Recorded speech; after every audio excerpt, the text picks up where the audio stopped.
Imaginez-vous s'il y avait ce qu'on appelle les apôtres étaient polygames, ou plutôt enseignaient la polygamie.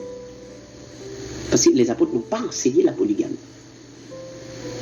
Les apôtres n'ont pas enseigné la polygamie, comme je vois des gens qui enseignent la polygamie. Le monsieur là qu'on appelle Gédéon là, qui a 2 femmes là. En plus, le truc c'est que ces gens sont des gens, des trompeurs. Pourquoi je dis des trompeurs? Ok, il est le chef de son organisation, c'est lui qui prêche, c'est lui que vous voyez qui prêche, qui se dit celui, cela. Le texte a dit quoi?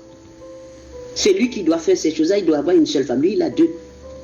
Donc en réalité, il devrait se mettre de côté, ne pas fonctionner comme étant ministre de l'évangile de Jésus-Christ.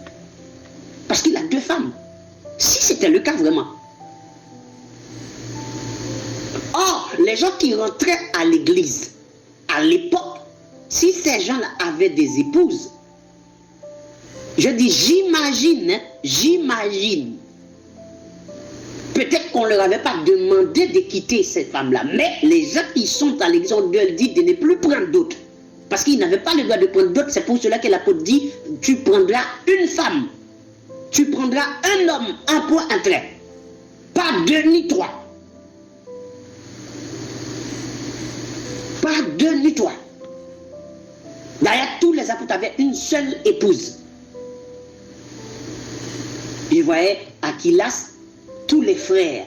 Ce n'était pas que les apôtres, mais tous les frères avaient une seule femme. Regardez Aquilas avec sa femme Priscille. Et il n'avait pas 2 femmes, 3 femmes, une seule femme. Donc, il n'était pas polygame. Et il n'enseignait pas la polygamie. Quelque chose qui était dans l'Ancien Testament, que les apôtres n'ont pas enseigné, c'est que cela n'existe plus. Oh, ce n'est plus d'actualité. Comprenez bien.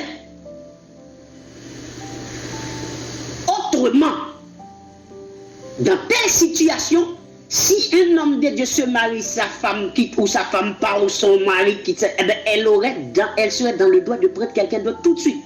Donc, automatiquement, ce qu'on appelle le divorce, adultère, ça n'existerait plus. Tu as 3 femmes, l'une des 3 femmes est morte, vous remplacez. Une femme, elle est morte, ou bien elle est partie, ou vous remplacez. Bon, mais si la polygamie existe, tu peux prendre des femmes autant que tu veux. Tu ne veux pas cette femme-là, tu renvoies cette femme, tu prends une autre. Alors ils disent oui, en prenant des textes de la loi, oui, la Bible dit si tu peux occuper 3 femmes, mais nous ne prenons pas 3 femmes ou 2 femmes parce que nous n'avons pas le moyen d'occuper 3 femmes. Donc c'est-à-dire les apôtres vous ont enseigné de prendre des femmes, de prendre plus qu'une femme. Les apôtres vous ont enseigné ça, les autres ont enseigné ça.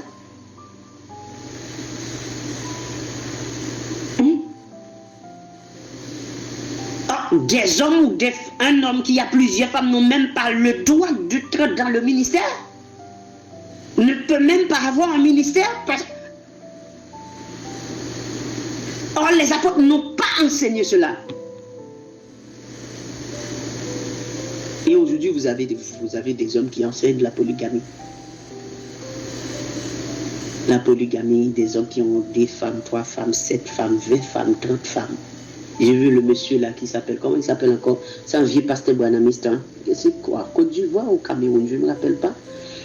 Il s'appelle Casterouas. Il a un tête dans son nom, quelque chose comme ça.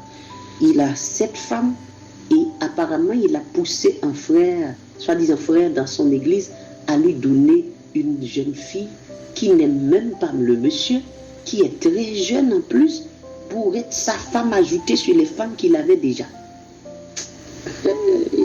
Non, mais c'est terrible, la justice. Hein? On a convoqué ce monsieur, je dois dire, pasteur, dans la justice à cause de ça.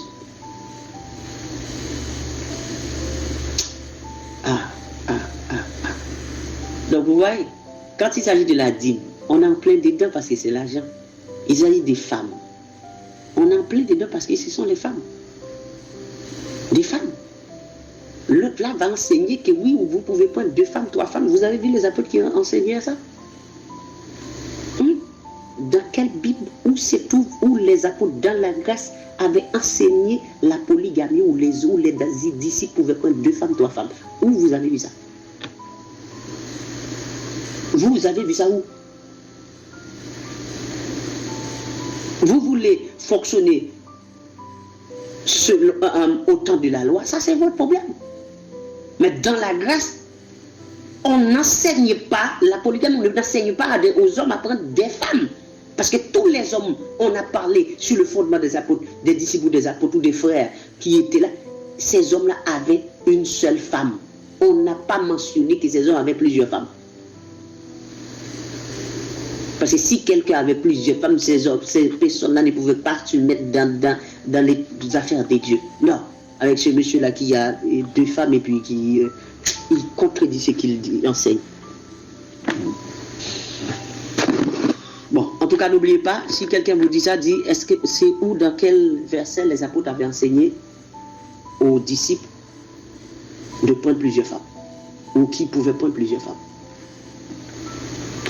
Parce que l'apôtre a dit, toutefois pour éviter la pudicité, que chacun ait sa femme et que chaque femme ait son mari. Point bas. Donc ça dit, c'est un homme, une femme. Comme c'était au commencement. Adam et Ève, il n'y en avait pas 2 femmes, 3 femmes. Adam avait une seule femme. Point barre. Au commencement, c'était ainsi. Donc, c'est une seule femme.